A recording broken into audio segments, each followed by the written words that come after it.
कभी स्लोमो में test match देखा है? मैंने आज वो भी देख लिया। पाकिस्तान ने ये भी करके दिखा दिया। This is Najibul Hasnain honestly speaking. Imagine कीजिए अगर इंग्लैंड का कोई बैटर बैटिंग कर रहा हो और 177 बॉलें 177 बॉल्स खेली हो तो क्या स्कोर किया होगा? 150 170 के बीच में, हो सकता है और भी ज्यादा। लेकिन पाकिस्तान के नायब कप्तान सऊद शकील ने 42 के स्ट्राइक रेट से रन बनाए कि ये 82। मैं कहता हूं लानत है ऐसे 82 रन पे। किस जमाने की क्रिकेट खेल रहे हैं भाई? कहां खड़े हैं हम लोग? मतलब ब्लैक एंड व्हाइट जमाने की क्रिकेट नहीं होती थी, वही नाइट वॉचमैन आ रहा है, वो सुबह रो रहा है, तकिए लगा के सो गए हैं पिच के ऊपर। आई मीन कोई प्लानिंग नहीं, कोई स्ट्रेटेजी नहीं। क्या कहां लेके जा रहे थे टेस्ट मैच? कहां 300 प्लस रात में हुआ है और सुबह आने के बाद क्या सोचा था? और मुझे तो अच्छा भला आदमी लगता था जेसन गिलिस्पी। मैंने तो इंटरव्यू किया था अपने शो के लिए। इतनी अच्छी बातें, इतनी अच्छी अप्रोच, ये हमारे साथ रह के वो भी किसी काम का नहीं रहा। क्योंकि कोई प्लानिंग तो की होगी ना। जब आपने रात में नसीम शाह को भेजा था तो कुछ बोला होगा, सुबह आपने समझाया होगा कि 20-25 मिनट खड़े हो गए, रुक गए, आगे क्या करना है। वो स्लो खेल रहा है, सामने बड़ा बैट्समैन खड़ा है सऊद शकील, प्रॉपर बैट्समैन, वो उससे भी स्लो खेल रहा है। ये चल क्या रहा था? क्या चाह रहे हैं आप? ये जो पुरानी तरह की क्रिकेट है ना, ये वहां सूट करती है जहां आपके पास ऐसी सिचुएशन आ जाए। अभी बांग्लादेश के खिलाफ ये सिचुएशन थी जहां सिर्फ खड़ा होना था। वहां तू चल में आया, तू चल में आया लगा हुआ था। वहां तो दिन जाया करना था, वो नहीं कर पाए। यहां जब एक ऐसी टीम जो इस अप्रोच के साथ आती है, उसने क्रिकेट को बदल दिया है। आपको 2022 में उसने आपके घर आके ऐसी तैसी कर दी आपकी, उसके खिलाफ इस तरह से खेल रहे हैं आप। रिडिक्यूलस। इस सेशन में मैं आपको बताऊं, 26 ओवर में 26 ओवर में गौर से सुनिएगा, 69 रन्स। ये पहला सेशन था, 2 विकेटें भी गिरी इसमें। 69 रन्स बनाए हैं हमने।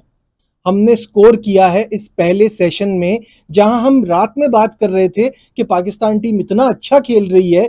एक इतने तवील अरसे के बाद ऐसा दिन आया है, जैसी भी पिच हो भाई, जैसी भी पिच हो यार, ये ऐसे खेलेंगे? ऐसे खेलेंगे तो आपकी क्रिकेट कैसे ऊपर जाएगी? जीतना तो दूर की बात है, इंप्रूवमेंट कैसे आएगी? वो तो अल्लाह भला करे सलमान अली आगा का, वो जब आए उन्होंने तेज खेला, वो एक अच्छी अप्रोच के साथ आए थे। That's why I like him. He is a positive cricketer. I think उसकी आगे बड़ा अच्छा फ्यूचर है। क्योंकि मैं तो बहुत ही ज्यादा सऊद शकील से डिसअपॉइंट हुआ हूं। मैं तो इसको बहुत अच्छा प्लेयर समझता था, बट ये selfish approach, I mean approach का वर्ड भी सूट नहीं करता भाई। ये मैच मैं देख रहा था जिस टाइम पे, ये सेशन का मैंने आपको बताया जिसमें 26 ओवर में 69 रन्स बने, वो जब मैं स्क्रीन पर देख रहा था ना, मेरे जहन में एक ही चीज आ रहा था, टेस्ट क्रिकेट हम शर्मिंदा है, तेरे कातिल जिंदा है। अरे यार ये हो क्या रहा है? दूसरे में जैसी, अब आपको दूसरा बताऊं, 26 ओवर में दूसरा जो सेकंड सेशन है उसमें भी 26 ओवर हुए हैं, सही है, उसमें बने 118 रन, 4.5। जब आगा सलमान खेल रहे थे तो दिस इज एक्सेप्टेबल, कुछ अच्छे रन्स बन रहे थे, किसी डायरेक्शन ये मैच जा रहा था। उसके बाद एम्बेरसिंग टाइम्स आया ना, मुझे समझ ही नहीं आ रहा। जब ये क्या नाम है, शाहीन शाह अफरीदी आउट हुए, उसके बाद 3 ओवर में 7 रन बने, वो इधर उधर बल्ला घुमा रहा है अबरार। भाई कुछ भेजो तो ना, बोल के कमेंटेटर्स मजाक उड़ा रहे हैं कि बांग्लादेश ने जो इनका हाल किया है ना, इसके बाद इनकी डिक्शनरी से अब डिक्लेयर का वर्ड ही खत्म हो गया है। भाई यही चाहिए था, 550 और 600 के बीच का स्कोर चाहिए था। ठीक है आपने 556 किया, इट्स ओके, बट ये बीच में हुआ क्या? मैं तो शॉक में चला गया था यार, इस तरह की आप नेगेटिव अप्रोच देखकर। जब इंग्लैंड ने अपनी इनिंग का आगाज किया, उनको एक प्रॉब्लम हो गई, जाहिर है आपको पता होगा, बेन डकेट का अंगूठा जख्मी हो गया कैच लेने की कोशिश में अबरार की। तो ऑली पोप को ओपन के लिए आना पड़ा, जो उनके लिए अच्छा साबित नहीं हुआ। वो नसीम शाह की बॉल पर आउट हो गए। लेकिन उसके बाद फिर जैक क्रॉली और जो रूट अटक गए, और उसके बाद उन्होंने अटैक शुरू कर दिया, और अटैक भी किया अबरार पर। 4 ओवर में 31 रन बना दिए अबरार के ना। तो ये थोड़ी सी परेशानी की बात है, क्योंकि मुझे लगता है, अभी भी मुझे लगता है की फैक्टर इस मैच में अबरार ही होंगे। अगर अबरार ने जो चौथे दिन, पांचवें दिन जिस तरह की परफॉर्मेंस हम एक्सपेक्ट कर रहे हैं ना, वो की उन्होंने, तो पाकिस्तान ये मैच बचा सकता है।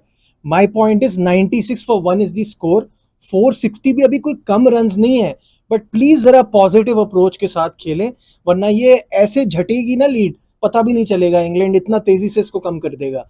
तो हमें जरा एक अच्छे अप्रोच के साथ जाना है, किलर मोमेंटम बनाना है, और ये जो एक सेशन मेरा बस चले तो टेस्ट क्रिकेट की हिस्ट्री से इसको मिटा दूं। ये जो हमने आज का सुबह का सेशन खेला है, what disappointing game it was. खैर एनी हाउ, तो ये है सिचुएशन। अभी भी मुझे लगता है गेम पाकिस्तान के हाथ से नहीं निकला है, पिच में कुछ भी नहीं है, लेकिन उनको बेन डकेट का नुकसान भी होगा, और पाकिस्तान क्योंकि आखिरी बैटिंग भी उन्होंने करनी है, तो पाकिस्तान के पास ऑप्शंस हैं। This is what I feel. आप क्या सोचते हैं जरूर बताइएगा। अब जल्दी से कुछ जिक्र कर लेते हैं इंडिया बांग्लादेश की T20 सीरीज का। ये याद रहे कि इस सीरीज से पहले टेस्ट सीरीज हुई, वहां पे भी जबरदस्त तरीके से इंडिया ने बांग्लादेश को पीटा। उसके बाद T20 सीरीज का आगाज हुआ तो ग्वालियर का जो पहला T20 मैच था वो भी वन साइडेड अफेयर था। अब बात बढ़ रही है, दिल्ली की तरफ जा रही है, अरुण जेटली स्टेडियम में कल ये मुकाबला है, तो क्या बांग्लादेश की किस्मत बदलेगी? थोड़ा सा हम ये वेन्यू के हवाले से भी बात कर लेते हैं। अरुण जेटली स्टेडियम में अब तक हुए हैं 7 मुकाबले, जिसमें जो पहले बैटिंग करता है वो जीता है 3 बार, जिसने की है दूसरी बैटिंग वो जीता है 4 बार। तो इससे कोई फर्क नहीं पड़ रहा ऐसा। Average score is 164, highest score here is 211 for 4, जो कि इंडिया नहीं बनाया था ऑब्वियसली। और बांग्लादेश और इंडिया का भी अगर मुआजना कर लिया जाए तो अब तक 14 T20 मैचेस हुए हैं, 13 इंडिया जीता है, 1 बांग्लादेश जीता है। इंटरेस्टिंग, पिछले 5 हैं, सारे इंडिया जीता है। तो मैंने क्यों कहा कि किस्मत बदल सकती है, क्योंकि स्टैट्स तो बहुत बुरे हैं बांग्लादेश के इंडिया के अगेंस्ट। किस्मत इसलिए बदल सकती है क्योंकि जो वो एक T20 है वो इसी मैदान में इसी ऑपोजिशन से उन्होंने जीता है। तो कहने का मतलब ये है कि क्या ऐसा हो सकता है जो 2019 में किया था, दिल्ली में ही 7 विकेटों से शिकस्त दी थी बांग्लादेश ने भारत को। लेकिन मुझे ऐसा लगता है कि 2019 के बाद से अब बहुत कुछ बदल चुका है। भारत T20 चैंपियन है, और उनकी ये यंग टीम में भी बहुत ज़्यादा एनर्जी है और बहुत ज़्यादा कमाल के प्लेयर्स हैं, तो मुश्किल लगता है। लेकिन शांतु को ऐसा नहीं लगता। शांतु कहते हैं कि मयंक यादव ने बहुत तेज बॉलिंग कराई है, अच्छी कराई है, लेकिन ऐसा नहीं है कि हम इस तरह के पेस को हैंडल ना कर सकें या हमने कभी देखा ना हो। बात उनकी ठीक है कि आजकल बड़े फास्ट बॉलर्स देखे हैं, लेकिन मयंक जो है, मैंने कल भी कहा था, मुझे लगता है उनमें बहुत टैलेंट है। जो 24 बॉलें मयंक ने कल कराई है ना, उनमें से 17 बॉलों पे वो 140 प्लस गए। 24 में से 17 बॉलों पे 140 प्लस गए हैं, और this was his first game. I think with time he is going to improve, और वो फिर 150 का जो मार्क है उसको बार बार क्रॉस करेंगे। He is got talent. तो मैं तो यहाँ स्टैंड करूंगा इस बात पे। खैर, अब देखना यह है कि कल क्या होता है। शांतु ने कहा है कि हमें किसी बॉलर से एज सच खतरा नहीं है, हमें अपने आप से प्रॉब्लम है कि हम ज्यादा रन्स नहीं बना पाते, और इसका इल्जाम उन्होंने बांग्लादेश में पिचेस को दिया है। कहा है हमारे यहाँ ज्यादा स्कोरिंग, हाई स्कोरिंग गेम्स नहीं होते, पिचेस का स्टैंडर्ड बहुत लो होता है, हमें उसको बेहतर करना चाहिए। ये कुछ वाले एक्सक्यूज लगते हैं जो पाकिस्तान देता है इधर उधर जाके ना। लेकिन कल पता चलेगा मैदान में क्या मुकाबला होता है, क्या बांग्लादेश किसी तरह से कमबैक करने की सलाहियत रखता है, कर सकता है, ये आने वाला वक्त ही बताएगा। आप मुझे कमेंट्स में बताइए आप क्या सोचते हैं। लाइक, शेयर, सब्सक्राइब, देखते रहिए Najibul Hasnain honestly speaking. Bye.